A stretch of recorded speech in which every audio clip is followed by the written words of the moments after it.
Good afternoon. I know we are an hour and a quarter behind time, and I know this is lunchtime, not good for anyone, but I don't want to make a mistake.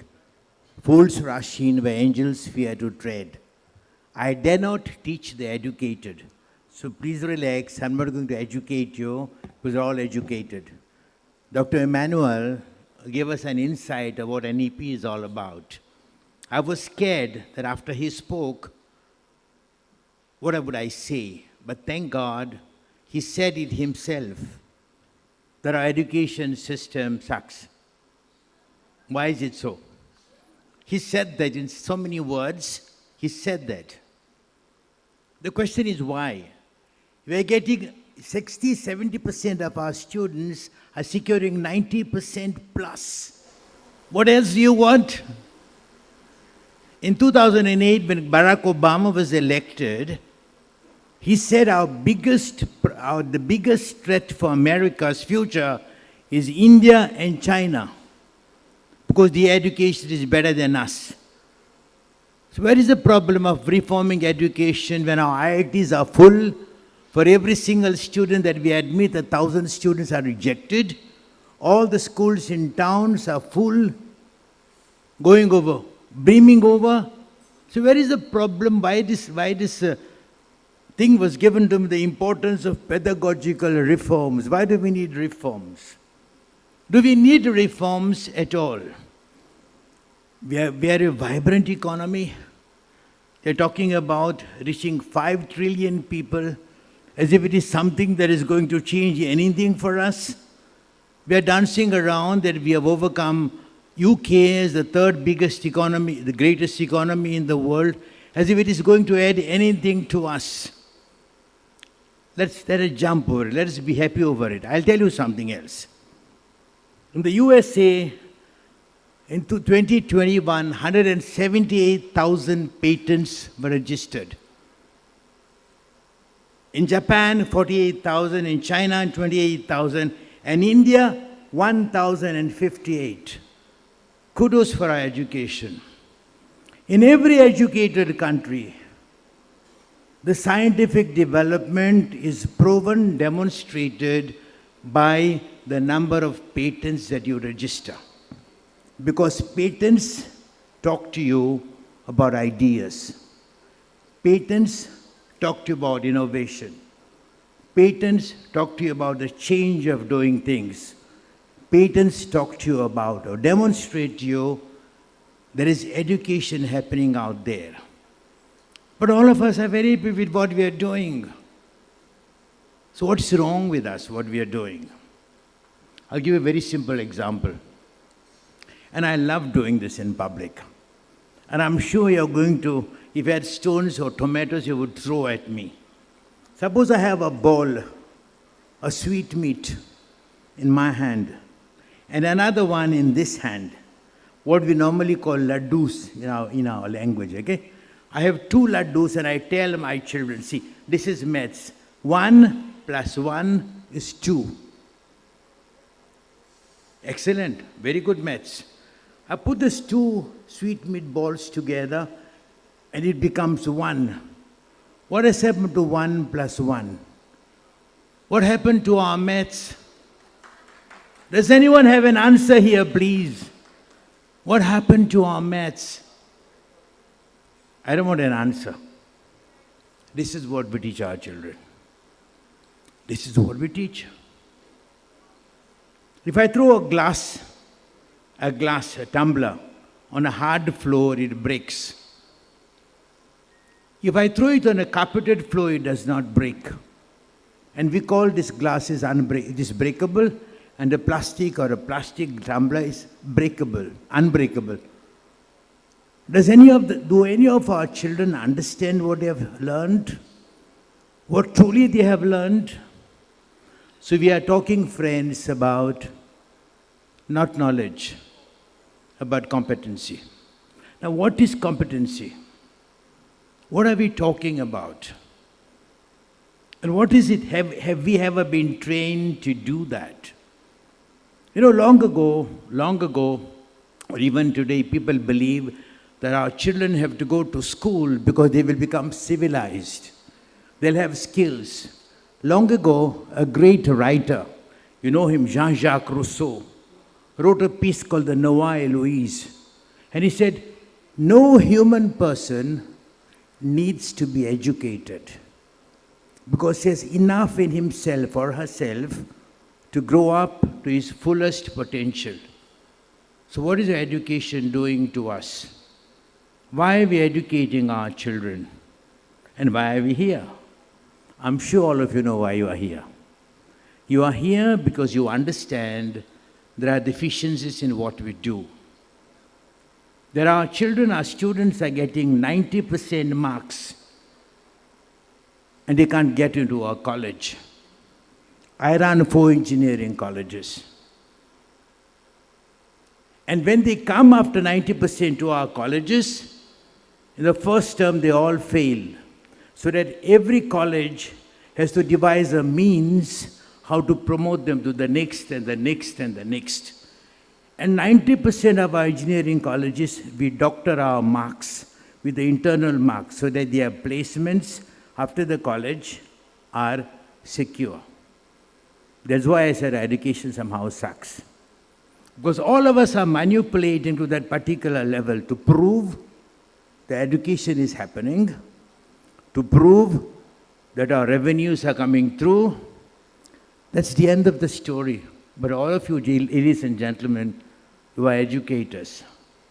You think beyond that. You really wish to do beyond that. So what is it that we need to do? We need to reform. What do we reform? Dr. Emmanuel spoke about reform, but what kind of reform we are talking about? That knowledge by itself is not enough. Knowledge that is accompanied by competence.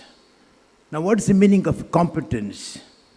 What do we understand in this example that we gave you about these 2 sweetmeat balls, that there were 2 at a moment and become 1 and what is the competency we are talking about?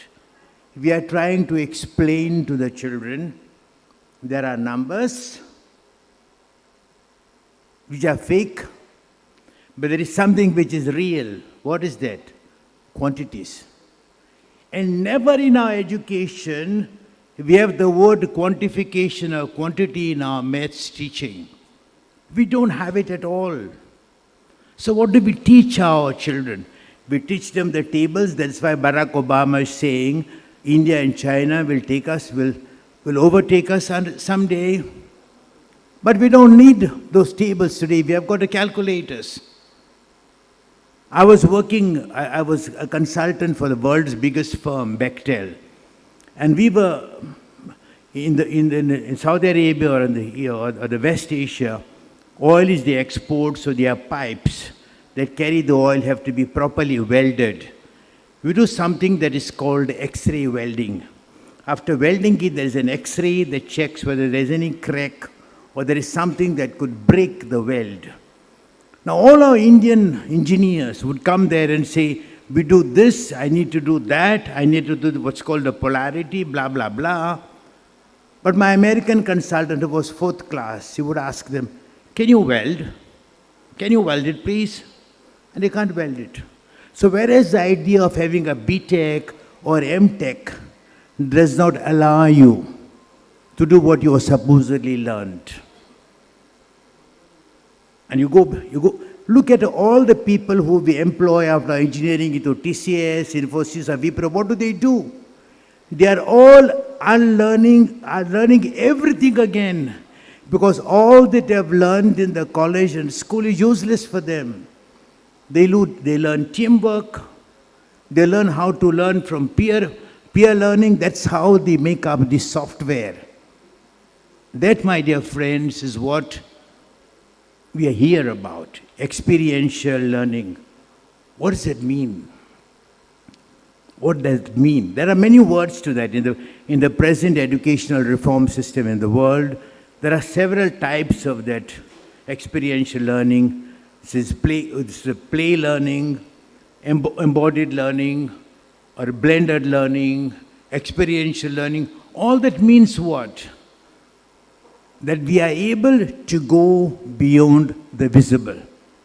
If a glass falls down and breaks on a hard surface, and if the same glass falls on a carpeted surface, is the same glass, why does it not break? The change factor there, the variable is the carpet. What does the carpet do to that glass that the hard surface does not do? Or reversely, what does the hard surface do to that glass which the carpet does not do? Do we ever teach our children to observe and ask questions? That is what, dear friends, we are talking about. All of us are sailing in the same boat. But if we want to reach the other side, we need to do it, we have to do it together. Capacity building of our teachers to start questioning on how do we question. The best way, create what is known structured learning. Now what is structured learning? They're big words nowadays. But earlier, some years ago, we were talking about constructivism. Constructivism is the theory where you build brick over brick, one over another. It is the same constructivism today on which the machine learning is based. Machine learning, the machines or artificial intelligence, what we're talking about, is nothing great. It's only that because those machines, which we consider as awesome, they are very stupid machines. They can only do small little works. They can put this type of a brick with the same brick. That's what they do.